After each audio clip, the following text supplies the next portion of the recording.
asalaamaaleykum ñu ngi leen di nuyu di leen sant di leen gërëm di sant yàlla bu baax di julli ci Yonent bi di sant xale yi nga xam ne tey ñoo fi ñëwoon tey doon nettoyer école bi di peinture école bi man nag maay délégué de quartier bi ànd ak bàjjenu gox bi soxna si Caama laa àndal mooy bàjjenu gox ñu ngi sant bu baax bi ñu ñëwee rafet nañ liggéey bi ñu fi liggéey xale yi xanaa ñu ngi leen di ñaanal rek na wax naa leen ko naa leen góorgóorlu leen ndax ëllëg man na am kenn jóge génnee fii nekk président de la république yilif réew mi wala nga nekk ab ministre wala nga nekk ab député wala nga nekk ab directeur société kon yéen bu ngeen amee xel mu rafetee nii ak pas-pas bu mel nii ñëw ne yéen jaaroon ngeen ci école bi ñii jaar nañ ba am certificat dem ci yeneen école yi gën a kawe waaye ngeen dëppaat suufeel seen bopp ñëw ne xam ñun kat école bi lañ am ndax biñ déparé fi lañ jaar kon nañ ko fonk defar ko buñ ko defaree suñ bopp lañ ko defar ak suñuy waajur kon loolu ñu ngi leen ciy sant di leen gërëm di leen ñaanal te di leen jàppale heure bu ne li ngeen ko bëggee rek suba ak ngoon guddi ak bëccëg ñu ngi ci loolu pour jàppale rek temps bi dafa gàtt nag liñ bëgg a wax bëri na waaye nag ma yemale ko foofu rek xam ne xale yi daal jàmbaar lañu góor lañu ñu ñaanal leen rek yàlla def leen mag te yeggal seen yéene ci barke leen tam. asalaamaaleykum maa ngi leen di nuyu di leen sant di leen ñaanal yàlla ma leen ko defe nag wér lii ngeen def moom macha allah ñun ngeen ko defal ak seeni rakk ak seeni jarbaat ndax comme li benaan wax rek ngeen fi jàngee ba jóge fi ñëw amaat bi xalaat bu rafet ngeen ñëw di ko def defalu leen ko kenn seen bopp ngeen ko defal ndax école bi xale yi fi ne ñii seen jarbaat lañu ñii seeni rakk lañu kon nag mënuñu leen a fay di gërëm délégué di ko sant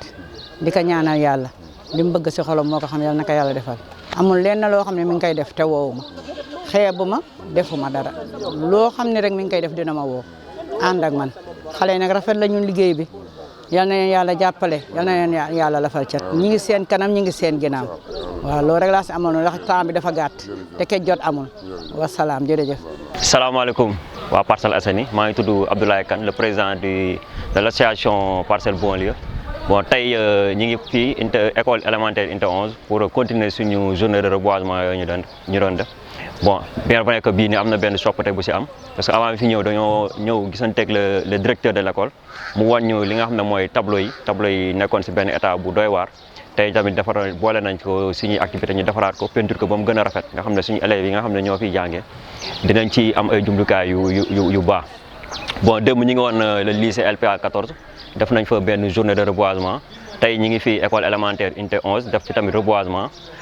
suba tamit ñi ngi bëgg a dem école élémentaire bu unité 17 foofu tamit war nañ fa def benn vaste campagne de reboisement activité yooyu nag bu mënee am dañoo war a remercier ñi nga xam ne ñoo ñu siy jàppale muy en premier lieu le monsieur Senghor chef secteur forestier bu Eaux et Forêts nekk Parc Hann le président du cercle des jeunes leaders monsieur El Hadj Mbaye Niang monsieur Djibril Ba responsable politique bu nekk fii tamit si Parcelles Assainies ak li nga xam ne mooy le club scientifique et environnemental du lycée LPA 14 xam ne seen président ak seen vice président ñëpp ngi fi teew nañ fi indaale délégation bu am solo remercier aussi le délégué de quartier de l'unité 11 nga xam ne tey jii lépp loo xam ne def na ko pour yombal ñu liggéey bi def na ko remercier tamit ki nga xam ne moom lañ dénk école bi muy monsieur Diagne nga xam ne tey jii moo ñu ibbil classe yi war ñu lépp li nga xam ne war nañ ko fi def di remercier tamit ñi nga xam ne mooy anciens élèves yi nga xam ne ñoom ñoo jàngee fii ñoom tamit ànd nañ ak ñun fexe ba nga xam ne suñu objectif atteindre nañ ko te mën nañ ne on a atteint l'objectif de 100%. léegi nag li si des mooy ñu fàttali li ñu def tey xool li nga xam ne moo war a ñëw suba donc campagne de reboisement boobu dañuy xam naa dimanche bi dañuy noppalu mais dimanche bi si topp incha allah dinañ jëlaat élan pour nga xam ne dinañ mën a engagé waat yeneen défis yu ñu war a relever ñu ànd ko ak ñi nga xam ne ñëpp bépp jeune bu nekk fii au niveau de la commune des Parcelles Assainies ak ñi nga xam ne ñoo jiite association yi daara yeeg ñëpp ñu ànd ko seen ñoom def une vaste campagne de reboisement au niveau des écoles élémentaires buñ ci jógee soog a dugg si biir koñ ba nga xam ne suñu objectif commune verte loolu nañ ko mën a atteindre. donc di remercier ñëpp tamit ñu fi teew di beral loxo le président du cercle des jeunes leaders monsieur El Hadj Mbaye Niang ak le club scientifique et environnemental du lycée LPA 14 ñu ngi leen jaajëfal bu baax. asalaamaaleykum je m'appelle El Hadj Mbaye Niang président cercle des jeunes leaders des Parcelles. waa gis tey moom ñu ngi ñëwoon participer ci deuxième activité programme de reboisement bu Parcelles Bonlieu bi nga xamante ni defoon nañ ko lancement bi à l'unité 14 avec le club scientifique de l'école du lycée PA 14 PA 13 autant pour moi. Donc tey nag ñu ngi fii unité 11 ci école primaire bi ñëw ànd koog association Parcelles Bonlieu ci lii nga xamante ni mooy activité de reboisement muy initiative bu am solo ginnaaw bi ko le président de la République de son excellence Macky Sall wootee que ñu reboiser li nga xamante ni mooy espace public yi ci loolu nag Parcelles Bonlieu ñoom ñu am initiative reboiser toutes les écoles des Parcelles Assainies bien que ni am na ay éditions yu fi jotoon jaar mais cette fois-ci dañ koy accompagner aussi par xool classe yi nga xamante ni ay manquement la fa yu mel ni ay tableau yi ñu jël ko peinturaat ko xool tableau yi nga xamante ni am ay fissures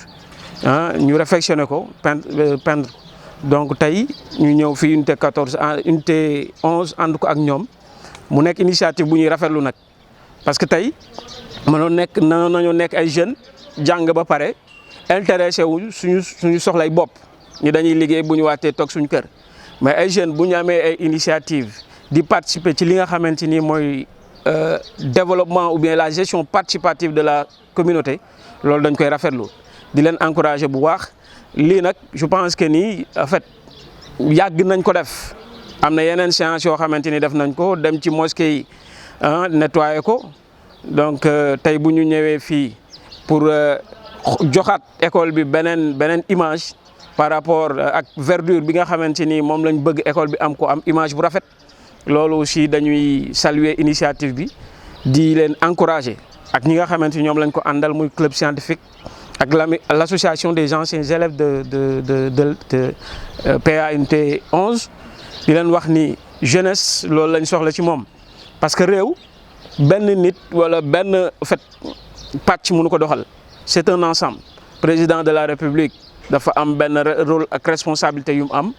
maire yi am ak ay rôle ay responsabilité mais aussi communauté bi am ay rôle ay responsabilité yoo xamante ni dañ ko war a doxal bokk na ci lii nga xamante ni tey moom la association Bonlieu di def mooy ñëw xool li nga xamante ni environnement bi tey soxla na ko muy reboisement ñu ñëw def ko ci école bi pour que école bi aussi am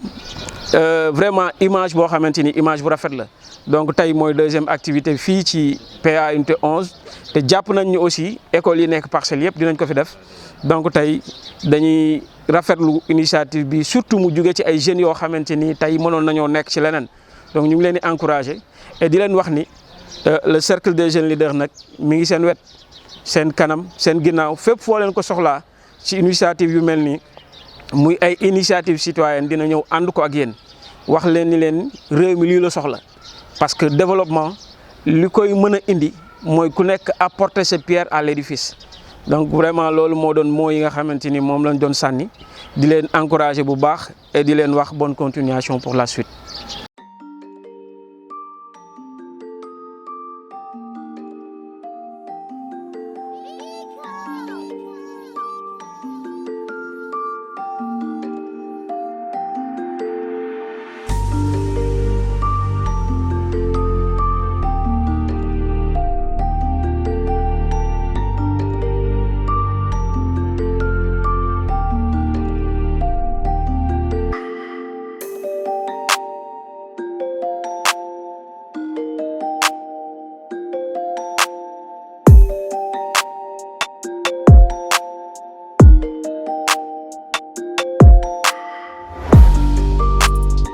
Alors, salam alaikum à tous. Je m'appelle Anta Mboup, élève en classe de terminale S2, présidente sortante du club scientifique et environnemental du lycée des Parcelles Assainies unité 14, actuellement membre actif. Tey dañu fi ñëwoon pour def benn deuxième journée de reboisement. Alors comme ni nga ko gisee, on a eu à planter des arbres et c'est une nécessité en fait, parce que actuellement avec l'évolution, avec les changements climatiques, on observe que planter arbre dafa nekk loo xamante ni c'est devenu primordial quoi pour lutter contre ce phénomène. Donc voilà, avec les scientifiques du lycée des Parcelles Assainies et avec Parcelles Bonlieu, on a eu à planter et j'espère que ça ne sera pas notre deuxième ni avant-dernière journée. On aura à planter beaucoup d'arbres pour lutter contre ce phénomène. Je remercie Parcelles Bonlieu parce que ak ñoom suñu premier plan de reboisement suñu école ñoom lañ ko njëkk a defal. Donc voilà, mën naa ne tey bu suñu école bu amee yenn arbre bi c'est grâce à eux. Donc j'espère que ni dinañ gisaat ñeneen ñoo xamante ni dinañ ñëw accompagner ñu pour ñu mën a continuer programme bi. Asalaamaaleykum wa rahmatullahi taala wa barakaatuhu. ñu ngi nuyu képp ku ñuy seetaan dañu bàyyi xel di sant bu baax di wax ne tey dañoo dikkoon fii ci école Parcelles Unité 11 ngir jéem a dundalaat école bi jëm koo defaraat xool manquement yi nga xamante ne si ni am na fi ñu defar ko ngir xam nañ ne la Yonent bi sallallahu alayhi wa sallam waxoon ne réew mënta màgg lu dul jeunesse bi dañoo takku tey nag jeunesse yooyu nag ñoom ñoo dajaloo ngir xool li nga xamante ne si ni école bi laaj na ko ci jàngalekat yi ak ci jàngkat yi ñu dikk ngir defar ko di santit bu baax Parcelles Bonlieu bi nga xamante ne si ni jàpp nañ ci lool ak seenu taxawaay teel a ñëw def seen devoir ndax mbir mi ñu ñoo ko bokk ndax unité 11 lañ wax te buñ ne unité 11 ñëpp a ngi si buñ ne unité 11 imam bi mi ngi si bilal bi mi ngi si julli bi mi ngi si chrétien bi mi ngi si ñëpp a ngi si kon nag li ñuy def ngir gox bi ñu ngi ciy tàllal loxo képp koo xam ne yaa ngi ci biir gox bi te nekk fi ak fànn goo mën di yëngu waaw ak fànn goo mën di yëngu xooluñu kii baa kii waaye gox bi la te jàng suñuy rakk yi ñu ñoo leen mën a jàppale ngir ministre yi génne unité 11 wala député yi génne unité 11 wala ñeneen ak ñeneen génne unité 11 mbir mi nag ku xool mbir mi xam na changement am na ndax wuute na ak numéro ku dugg ci classe yi di ngay gis ne tableau yi ak yenn yi nga xamante ne si ne manqué woon na tey la première fois waaye tamit am na changement boobu nag li tax ñu mën koo wéyale li tax ñu mën a jëm ci kanam mooy képp koo xam ne mi ngi ci gox bi jàpp si teg ci loxoom képp koo xam ne mi ngi ci gox bi ñu ngi lay woo di la tàllal loxo tey xam ne mbir mi du suñ mbir waaye mbiru gox bi la ndax bu goxee mel na ni ne gox bi moom moo dox kon daal ñi ngi tàllal loxo ñëpp rek di sant délégué di sant directeur ndax am na taxawaay yu ñu si def i tamit waaw kon daal loolu moom moo doonoon kaddu yi di kaddu sant ak kaddu tàllal loxo képp koo xam ne mi ngi ci gox bi kon kaddu yi lañ amoon kaddu yi lañ doon yëkkati di sant madame Ndoye mi nga xamante ne si ne moom it jàpp na si ndax ñun ñoo fi doon jàngee ba jóge fi nit nag fi nga jàngee ba jóge fa kon war ngaa delloowaat bërëb bi njukkal war ngaa delloowaat école bi njukkal incha allahu taala fas nañu yéene lépp loo xam ne école bi manqué na ko incha allah ñun ñi fa daje fas nañ yéene déggoo fas nañ yéene yi tamit mbir mi jëm ci kanam di woo jàngalekat di woo jàngkat di woo parents d'élèves yi di woo délégué di woo maire di woo ñëpp rek képp koo xam ne mën nga see jàpp ñu ngi lay tàllal loxo nga jàpp si asalaamaaleykum wa rahmatullah. asalaamaaleykum man maa ngi tudd Aïssata Dia ñu gën ma xam ci Diary donc ma ñëwoon ci bésu waa RTV ak Parcelles Bonlieu bi ñu organisé ñu ñëwoon fi en tant que membre CGL aussi tamit ñëw soutenir leen ci journée bi waaw tey loolu moo ñu fi indi woon gis ni ñoom li ñuy def acte citoyen bu noble la bu baax franchement parce que ñëpp xam nañ ni coppite jaww ji dafa am atmosphère dafa menacé wu donc amuñu beneen choix wala beneen opportunité lu dul planter ay arbres te comme niñ ko waxee suñu njiit da koo tàmbali muy le président de la République son excellence monsieur Macky Sall da koo tàmbalee donc ñun ñoo ko war a yeggale surtout ñun jeunesse bi waruñoo xaar kenn di ñu ci jiitu parce que suñu avantage la ñun ñi waaw te ñaan aussi tamit mu bañ a nekk acte boo xam ne tey lañ koy mujjee def mu nekk loo xam ne day nekk continuité di remercier bu baax a baax franchement bu baax waa RTV ak Parcelles Bonlieu te di leen wax ni initiative bu baax la franchement te yàlla na jëm kanam remercier aussi les clubs scientifiques Parcelles Assainies unité 14 waa CGL normalement kii spécialement son président El Hadj Mbaye Niang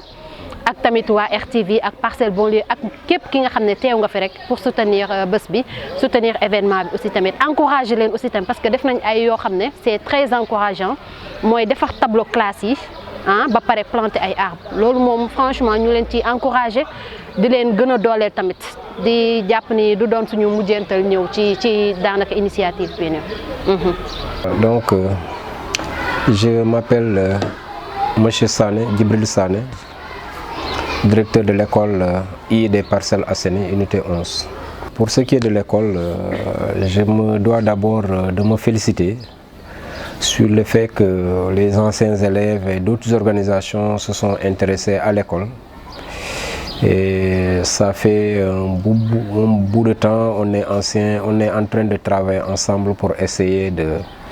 d'améliorer le cadre de vie des enfants au niveau de l'école. C'est dans ce sens que les anciens élèves se sont approchés de la direction.